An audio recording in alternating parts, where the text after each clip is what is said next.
Hello అండి. Next వచ్చేసి customization long frock అండి.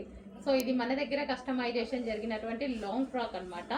సో మనకి ఇది వచ్చేసి మనం హ్యాండ్స్ బటర్ఫ్లై హ్యాండ్స్ ఈ విధంగా butterfly double layer butterfly sleeves పెట్టించడం జరిగింది. సో యోక్ వచ్చేసి మనం ఈ విధంగా తీసుకున్నామండి. సో చాలా బాగుంది కదా. అండ్ ఫ్రిల్ స్టైల్ కింద కూడా మనం ఇంకో ఫ్రిల్ అనేది మనం అటాచ్ చేసామన్నమాట. ఫ్రిల్ స్టైల్ కింద ఫ్రిల్స్ వేసి violet with yellow combination. So customisation చేసినవి మన దగ్గరే కస్టమైజేషన్ చేసిన లాంగ్ ఫ్రాక్స్ అనమాట. సో బుక్ చేసుకోవాల్సి ఉంటుంది ఇవైతే.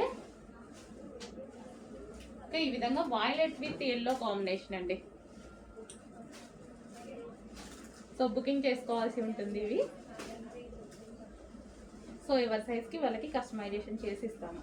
M2 XXL sizes. Okay. So గేరా కూడా మనం ఈ విధంగా ఎక్కువగా పెట్టించేసి ఫ్రిల్స్ పెట్టించేసి yoke part with butterfly hands పెట్టించేసి చేయడం జరిగింది. సో లెంత్ వచ్చేసి మనకి